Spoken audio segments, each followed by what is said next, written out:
যেখানে চাঁদা দাবি করার জন্য আসবে সম্মিলিতভাবে এই খাম্বার সাথে বেঁধে রাখবেন, ছাড়বেন না, ওদেরকে ছাড়বেন না। সাহস নিয়ে এগিয়ে যান। বাংলাদেশ কোনো গুন্ডাদের দেশ নয়, বাংলাদেশ কোনো মাস্তানদের দেশ নয়, বাংলাদেশ কোনো খুনিদের দেশ নয়। এদের সবার দেশ, শান্তিকামী মানুষের দেশ এই বাংলাদেশ।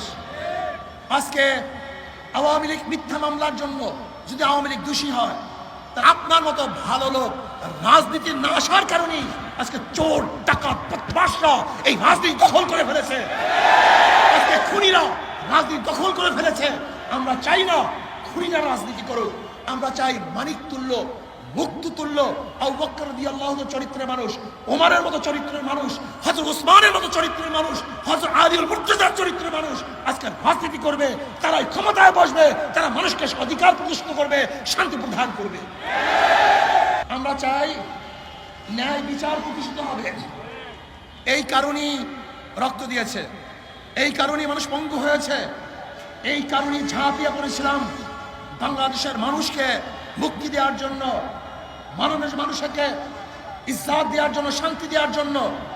কিন্তু 5 তারিখের পরে, 5ই আগস্টের পরে যারা আবার মামলা করেছে, মিথ্যা মামলা করেছে, দখলদারি করেছে, চাঁদাবাজি করেছে, জুলুম করেছে, অন্যায় করেছে, অবিচার করেছে, লুটপাট করেছে, বাংলাদেশের মানুষ তাদেরকে আর দেখতে চায় না। ওদেরকে প্রতিহত করতে হবে, এই ডাকাতদেরকে প্রতিহত করতে হবে। চাঁদাবাজরা যেন আর বাংলাদেশের জমিনে, এই জমিনের মধ্যে আর ক্ষমতা আসতে না পারে, সেই ব্যবস্থা গ্রহণ করতে হবে।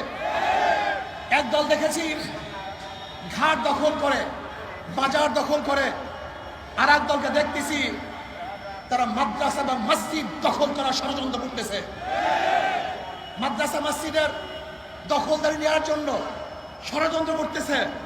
আমি বলবো, যারা যেই জায়গায় দখলদারি করার চেষ্টা করতেছে, জনগণ যেরকম সম্মিলিতভাবে ফ্যাসিস্ট শেখ হাসিনাকে তাড়িয়েছে, ওই দখলদার চাঁদাবাজকেও আমরা বাংলাদেশের মানুষ সম্মিলিতভাবে এই বাংলাদেশ থেকে তাড়িয়ে দেবেন ইনশাআল্লাহ। এর জন্য আমি সবাইকে বলবো, যারা যেখানে আছেন, যেই অবস্থায় আছেন, আসুন ইসলামী আন্দোলনের ছায়াতলে একসাথ হয়ে, একত্রিত হয়ে আমরা সবাই দেশটাকে গড়ব, ইসলাম কায়েম করব, প্রত্যেকের অধিকার প্রতিষ্ঠিত করব। যেখানে পুরুষের অধিকার থাকবে, মহিলাদের অধিকার থাকবে, ঋষি কামার তাতার মজদুর সবার অধিকার প্রতিষ্ঠিত হবে। আল্লাহ আমাকে এবং আমাদের সবাইকে দেশকে বিনির্মাণ করার জন্য সাধ্য অনুযায়ী একত্রিত কাজ করার তৌফিক দান করেন।